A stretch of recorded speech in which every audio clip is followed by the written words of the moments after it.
Daughters of Destiny Interdenominational Fellowship for the Women of Purpose.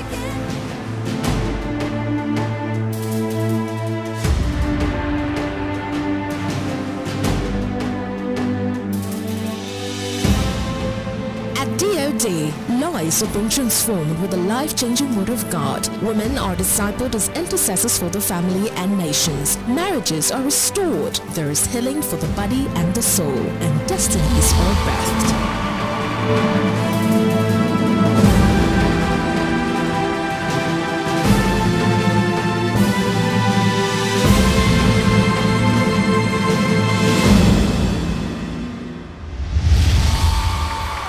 Hello there, viewers. You're welcome to our telecast from Daughters of Destiny Interdenominational Fellowship.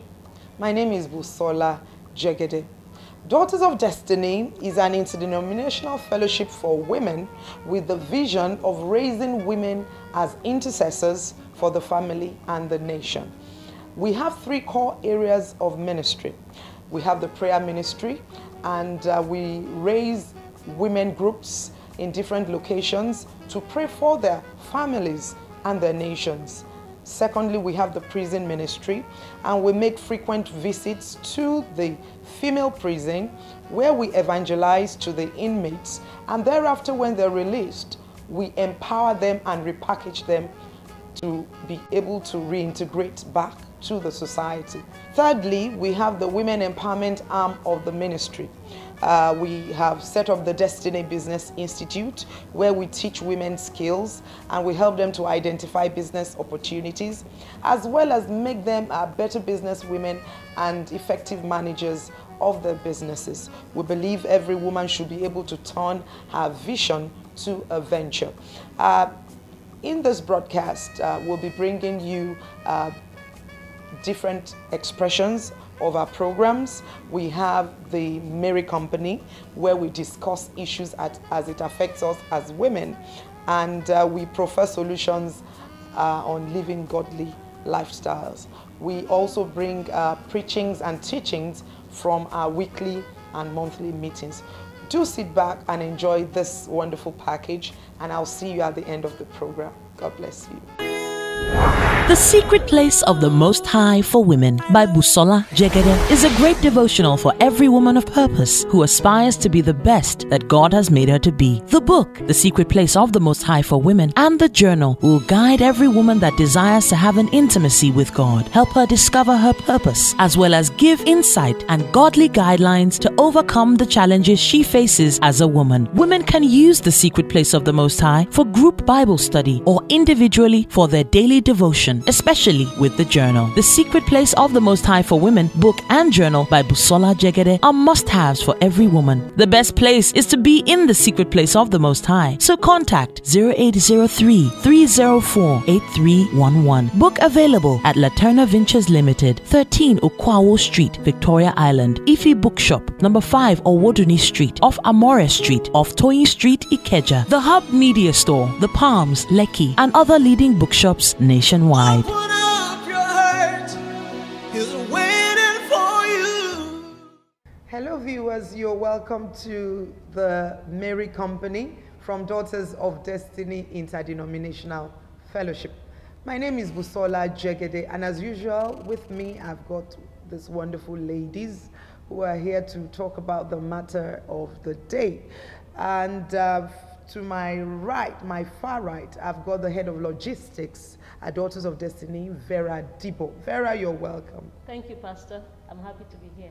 Next to Vera, we've got the head of media at Daughters of Destiny, Chinedu Ibisi. You're welcome. Thank you. Always my pleasure. Welcome. To my left, I've got Anne Obinya. She heads the choir department at Daughters of Destiny. Anne, it's nice to have you here. Thank you, Pastor. I'm delighted to be here. Now, we're looking at the story of a wonderful man, a man of God, a king in the Bible, called David. This man was very close to God. He wrote a lot of psalms. You could feel his heartbeat towards God. He was a man of integrity. He was a man who really served God and loved God. But the Bible tells us that this man, despite his righteousness, despite the fact that he loved and worshipped God, fell in his life. He fell into adultery. I want you to go with me right now to the story of King David in 2 Samuel 11. And we're trying to look at why he fell, what caused it, and that is the topic for our discussion today. Idleness and carelessness. Let's go to 2 Samuel 11 from verse 1, and I read. And it came to pass, after the year was expired, at the time when kings go forth to battle, that David sent Joab and his servants with him, and all Israel. And they destroyed the children of Ammon and besieged Rabbah. But David tarried still at Jerusalem. Verse 2. And it came to pass in an eventide that David arose from off his bed, walked upon the roof of the king's house, and from the roof he saw a woman washing herself, and the woman was very beautiful to look upon. Now we all know the story. That's Bathsheba. David fell, had an affair with Bathsheba, and when she became pregnant, he plotted and killed Uriah, her husband. And that brought David a lot of problems because there was bloodshed in his own house. He had his children rising up against him. There were dire consequences. So from the scripture we can see that David, that verse 1 says, when kings went to war, he didn't go to war. So this issue of idleness is a very serious one. What is idleness?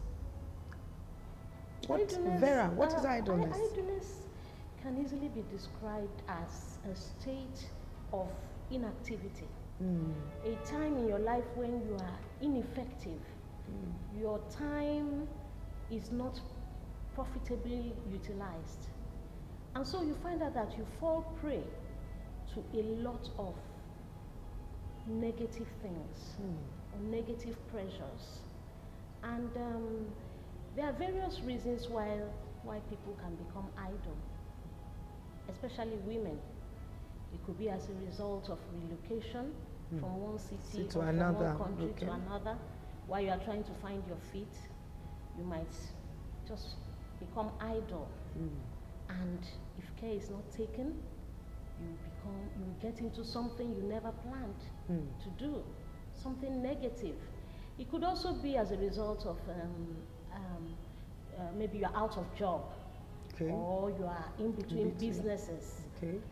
And so a state of idleness could make one to become lazy and bring about negative influences and decisions in the life of a woman, for instance. You could become friends with people that ordinarily you had no business with. You know, women who never do wells. And because maybe those are the kind of people you associate with at that point in time. And they begin to influence your marriage negatively. And also it could lead to your neglecting your home. Your spiritual life could also be affected as a result of idleness. Thank you so much, Vera. Now, Anne, what effects does idleness have on one's family or relationships? Well, idleness can make you unorganized, can make you have a poor prayer life. It can make you wonder. You could spend all day just doing nothing, watching TV, become ineffective, and you will not achieve purpose, definitely. You know, there's something in the book of Proverbs 31, verse 27. It says the virtuous woman does not eat the bread of idleness. Yes. Now, if perchance we find ourselves idle, maybe like the reasons you enumerated, Vera, that maybe I just relocated to a new city and I don't have a job yet, I'm trying to settle down, or I'm in between jobs or whatever. For any reason, a woman or a man finds him or herself idle. How can one effectively utilize that time? Okay, Proverbs 3:6 tells us that in all your ways acknowledge him and he shall direct your path. And so I think the very first thing to do is to go in prayer to God to guide and direct you, to give you divine wisdom. Because there are many times some things that seem clear-cut or common sense don't just come on as common sense until God grants you divine wisdom to assess it. Another thing you need to do is to be knowledgeable. You don't need to know everything, but you need to know how to search for either people or skills or get information to fill in the gaps where the gaps need to be filled in. In the first place, okay, if you're going into a new environment, you should, ahead of time, do, no matter how small, a brief search on the place. What type of business works? What type of business doesn't work?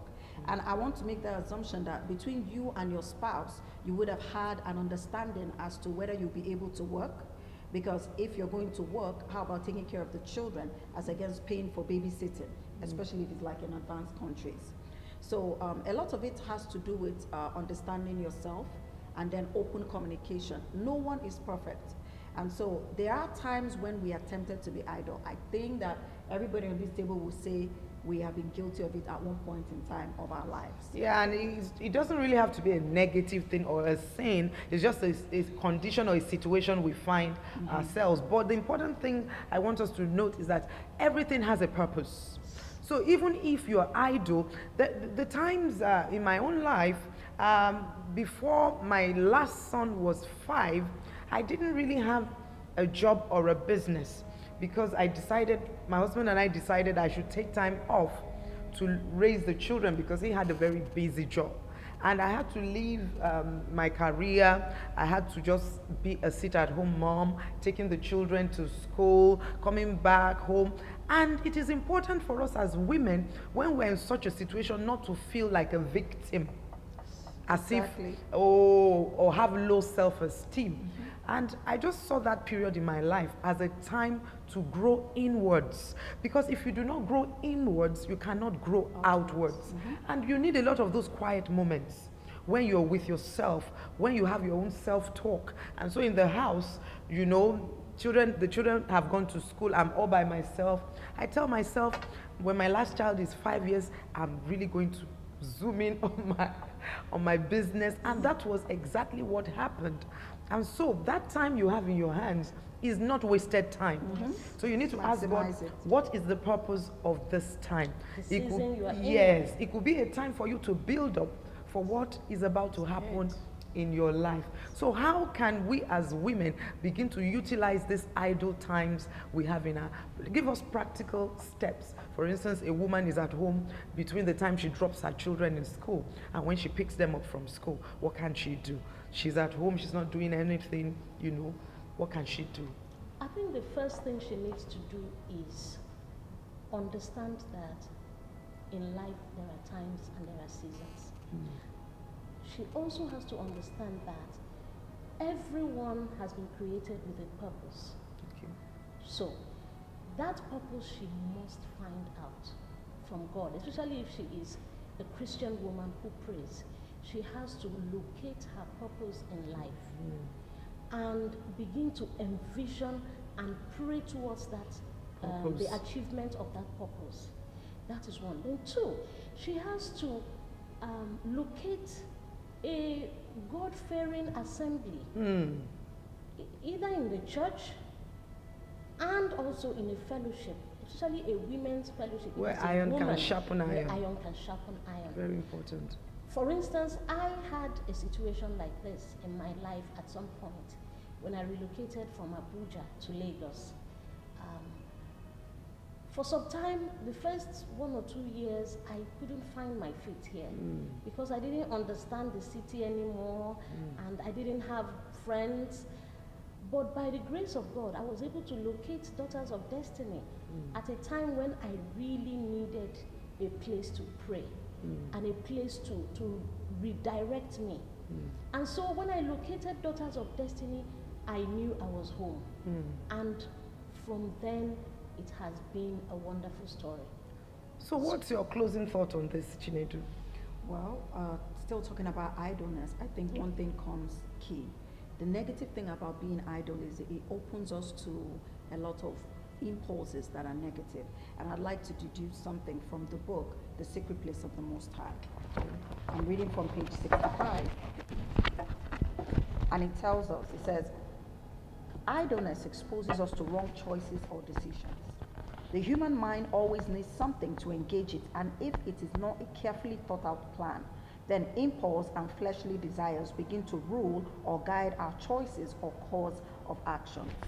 So basically what I have to say is, there are brief moments when one could be idle as a human being, but I think we should not be vulnerable to let it slip too far. Pick yourself up and move on.